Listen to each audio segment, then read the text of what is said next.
All right, let's jump right into today's explainer, because we're unpacking a seriously fascinating concept from our source material, dynamic meditation. Now, if you've ever felt like your meditation practice was, super relaxing, but maybe stopped short of actually being practically useful, this breakdown offers a really intriguing alternative. We're going to explore a highly structured framework from the text that claims you can literally turn your mind into an active problem-solving tool. And you do this by visualizing solutions in a very specific way. So it's not just about finding peace, it's about putting that peace to work. Here is what we're covering today. First, we'll look at passive versus dynamic meditation. Second, establishing a reference point. Third, the 4 laws of creation. Fourth, the mental screen technique. And finally, multiplying your coincidences. Okay, section 1.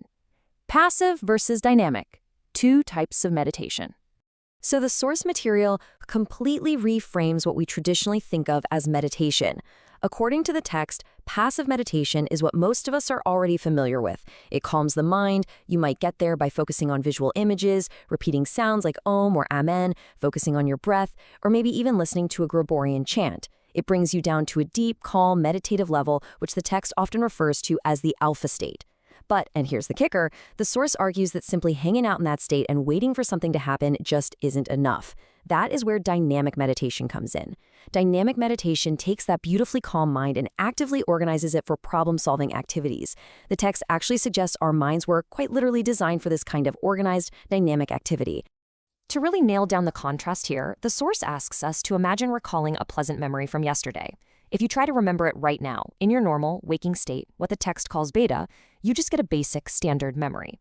But if you project that exact same incident onto your mental screen while you're in that calm, meditative alpha state, the recall is entirely different. You retrieve the sights, the smells, the sounds, the precise feelings. The text emphasizes that the difference between normal beta memory and alpha recall is almost as huge as the difference between simply saying the word swim and actually jumping into the water and swimming. It is a completely immersive experience. Moving on to section 2, establishing a reference point.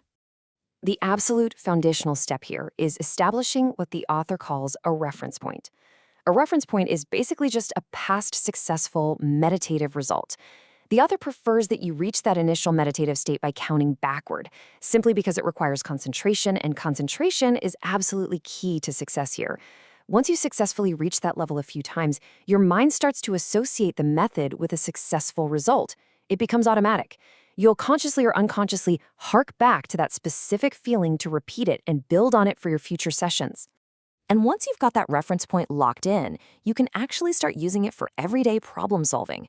The text gives a couple of really great, relatable examples. Let's say you misplace your car keys. Instead of tearing your house apart in a frantic beta state, you go to your alpha level.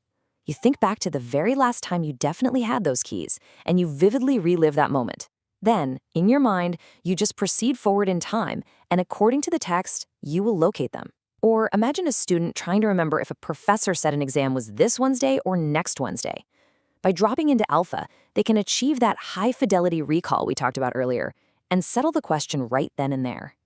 All right, section 3, the 4 laws of creation. To actually solve problems actively, the source insists you have to operate by 4 very specific laws. Law 1, you must desire the event. It can't be something totally trivial, like hoping the first person you see tomorrow is blowing their nose. Your mind just won't engage with that.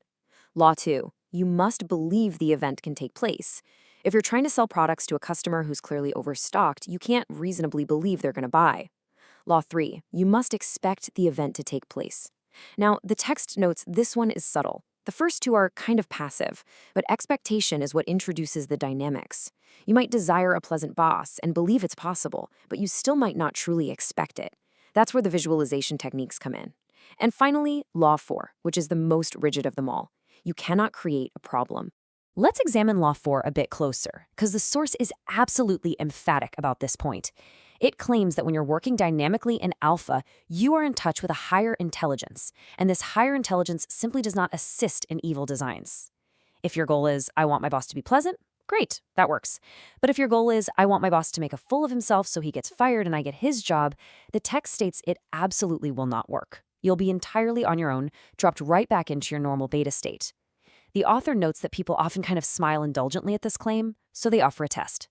Go to your meditative level and try to give someone else a headache. The text claims the result will be one of two things. You will snap straight out of alpha, or you, not your intended victim, will actually get the headache yourself. Section 4. The mental screen technique. To really explain how this technique works, the source uses a setup we can all probably relate to, solving the ill-tempered boss problem. Let's say you're dealing with a real, unresolved problem where your boss is just constantly irritable. You have your desire to fix it, you believe it can be fixed, and you are ready to build that expectation. Well, here is exactly what the text instructs you to do once you reach your meditative level. The text outlines a precise 3-step mental screen process. Step 1. On your mental screen, you thoroughly recreate a recent event that involved the ill-tempered boss. You actually relive the problem for just a brief moment. Step 2. You gently push the scene off your mental screen to the right. Then you slide a new scene onto the screen showing tomorrow.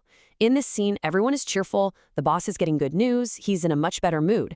If you know what was causing the bad mood in the first place, you vividly visualize the solution working. Step 3. You push that scene off the screen to the right and replace it from the left with the final scene. The boss is happy, fully pleasant, and you must experience this final scene as vividly as if it had actually happened. You stay with it, soak in the full feeling of it, and then you awaken. Now, you might be wondering, as the author fully anticipates, why on earth are we specifically moving these scenes from left to right across our mental screen? Well, the source states a pretty fascinating claim based on their experiments. According to the text, the deeper levels of our minds experience time as flowing from left to right. In other words, our subconscious perceives the future as coming from our left and the past as receding to our right.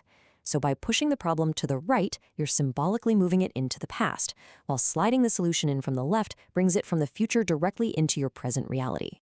Which brings us to Section 5, multiplying your coincidences. The author totally addresses the natural skepticism we all have here. Like, will this work without a hitch every single time? The text plainly says no.